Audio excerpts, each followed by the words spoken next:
you. All right. Good afternoon, everybody. Today we are talking to Pearl Lewis of Geneva Financial. She is my preferred loan officer.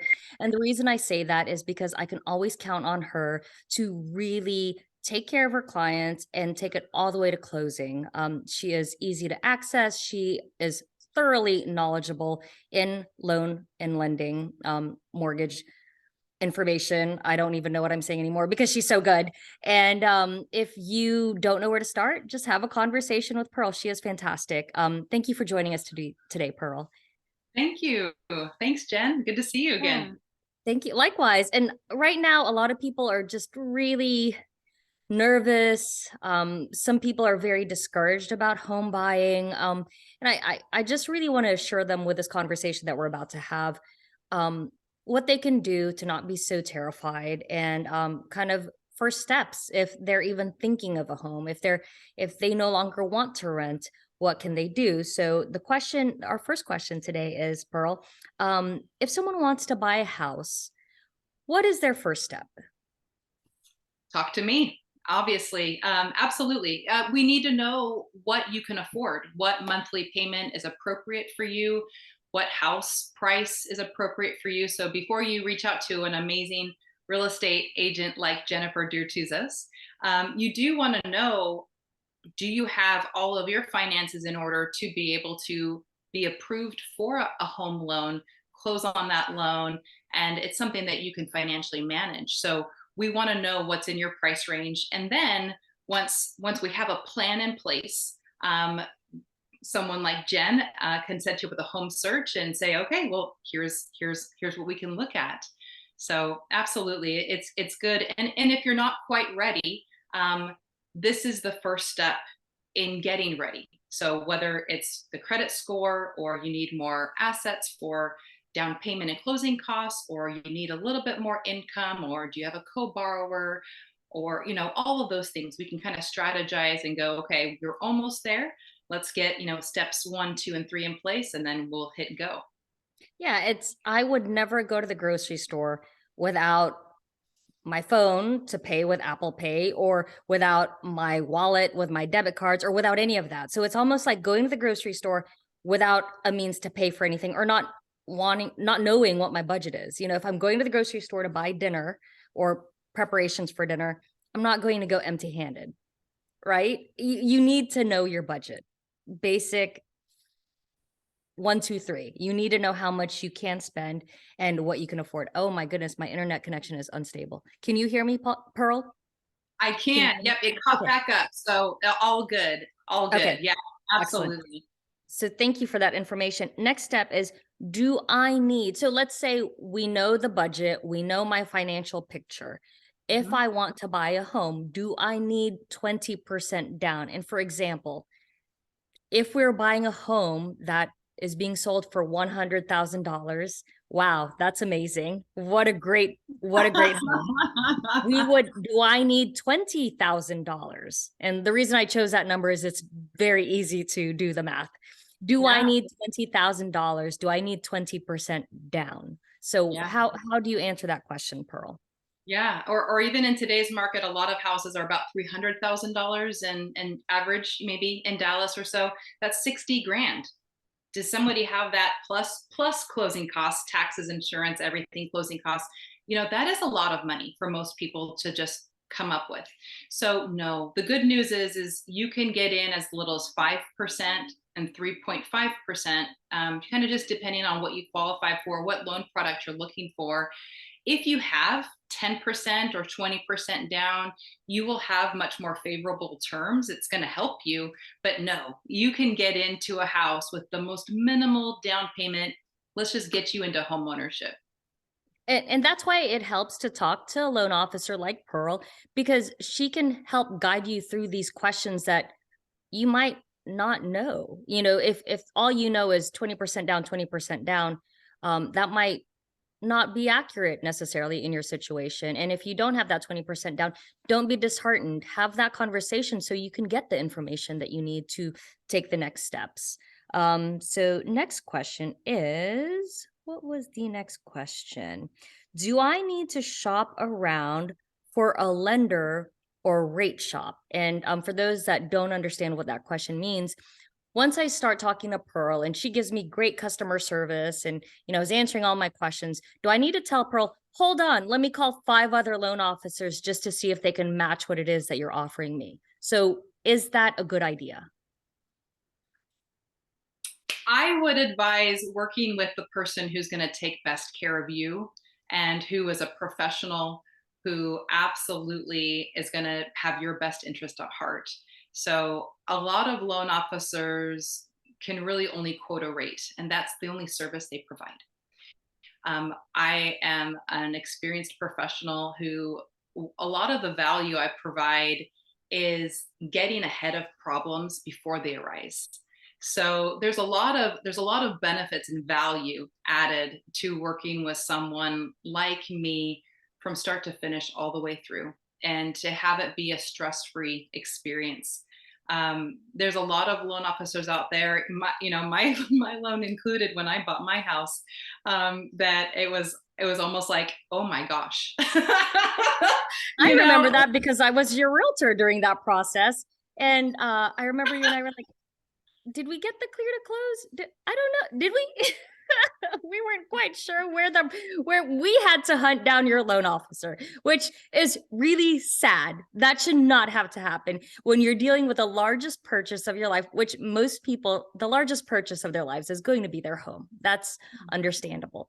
But the yeah, reason you want to work with someone like Pearl is if you have a question about your loan, while I might do my best to answer it, I, as your real estate agent, should not answer it because I don't know. I do not have all of the information that Pearl has access to because you're also her client. So, just in the same way you would not ask Pearl about details of the negotiations of our transaction, you would not ask me about what's going on with your loan that you signed documents with Pearl to complete for you. So, it really does help to have someone have your back, to have someone who's fully knowledgeable, who's someone who can answer your questions when you have them, and someone who's going to pick up that phone on the weekends. Obviously, if you're going to call someone at 3 in the morning, that's not appropriate. But if it's midday on a Saturday and you're quite concerned about, well, when does my rate lock expire? When does all of this happen?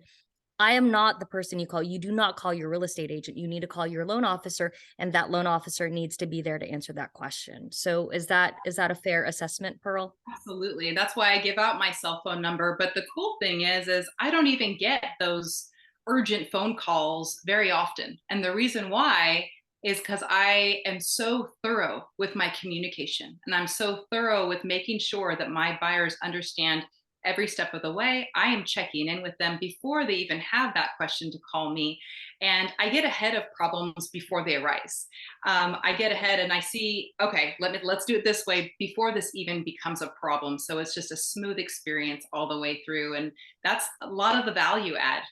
So yeah, it's important to really have a good experience and not a horrible nightmare experience. Or a shaky or an uncertain experience. And that's why I think you and I work well together, Pearl, because the way I am as a real estate agent, I see you being the same way as a loan officer. You really take pride in taking care of your clients, and I'm the same way. So I'm glad we have found each other through this industry to help people really achieve their financial and home ownership goals. I think it's important. And Yeah. yeah. Most So yeah, most importantly, and this is what I say about real estate agents too, is find someone that you hit it off with. Find someone that you trust, that you have rapport with, that you trust, that you feel good with, and then just move forward and have a great experience, and buy a great house and buy another one later. So and make sure they're proficient. Make sure they know what they're doing because there's some really great real estate agents that I would love to go have dinner with, but they don't know the first thing about contracts. So, make sure they are also proficient. Or they don't And answer their phone. I've gotten that complaints from not working with you, but other agents. It's like I can't get a hold of my agent, and I'm like, and I that's a try to cover, problem. but yeah. So, so that takes us to our last question today. Is now November 2022 is now a good time to buy a home? I think, well, to be honest and to be fair, if you are sitting on a house that you really are happy, you're happy in, and you have a locked in 4% interest rate and you're comfortable, is it the best time to sell it to jump into a house that has a higher interest rate? Maybe, maybe not. It really depends on your whys and whats. If you are renting and you are not yet a homeowner, I do encourage right now, as rates are a little higher than they were, they're more normal now because we're not in the pandemic. They are correcting the market in order to bring housing prices down. So you may see the news just hit again. Feds are raising the rates just a little bit. What they're doing is they're correcting the home industry, the housing industry. It appreciated so high, so rapidly over the last 2 years that it's not sustainable. It's not healthy. We don't want houses to rise that much that quickly. So they're trying to cool off the market. So right now, as prices on houses drop a little bit, yeah, I do think it's a good idea.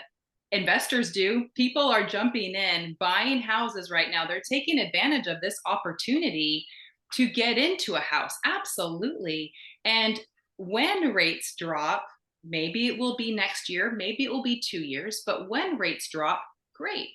Work with me again. Let's refinance that, make that a lower payment, but at least you're locked into home ownership. Got it when the housing's cooling off. Right now is actually an ideal time, as Jen can attest to. Now sellers are more able to negotiate with seller concessions, bringing down the price a little bit, seller repairs. Sellers want to sell.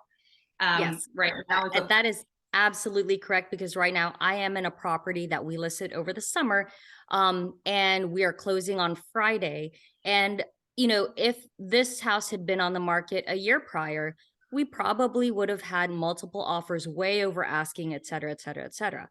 But it did take a little bit longer because the buyer confidence was not there, especially as interest rates started to come up. So, what does that translate into as a buyer?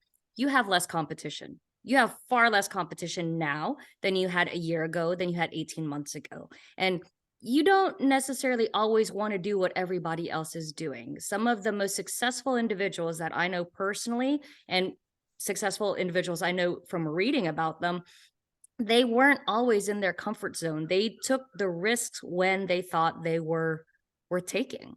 And right now, when everyone else is scared and terrified, they don't want to touch houses. You know what? My investors are having a great time. And so if you are a first-time home buyer and you're kind of on the fence, don't let that fear dissuade you from looking. So of course, you're not going to go way above your budget. Look for a modest home that you're comfortable with. Work with Pearl to figure out what your monthly interest or your monthly payments would be that you're comfortable with. And let's look for that home because you have a lot less competition and there are a lot of houses still sitting on the market that definitely want to make a deal. Yeah. absolutely, absolutely. There are, honestly, there's a lot of great reasons to buy, and especially, and even if it's not your what is in your price range, possibly looking at as things have risen, things are gonna continue to over time. And if what is in your price range is not your forever home that you imagine, can you be content in it for a few years? Can you be content in it? Great, let's do it, because that's how you will level up to buy your next house that you do feel more comfortable in.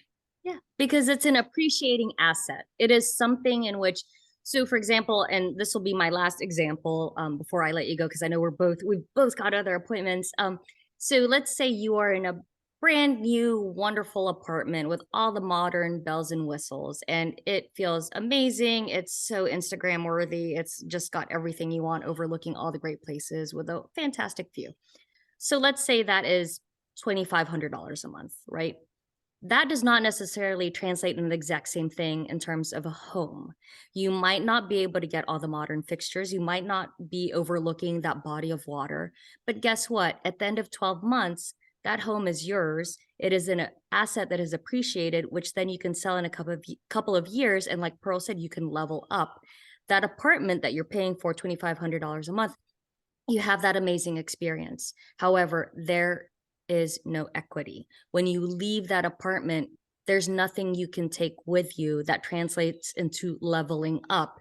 you leave that $2,500 a month with that landlord or that apartment community because that's theirs. You were just leasing it. It was not a property that you owned or built equity in.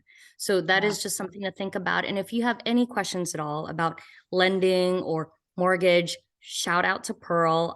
We'll provide all of our information in the description when we put it in the comments and the title.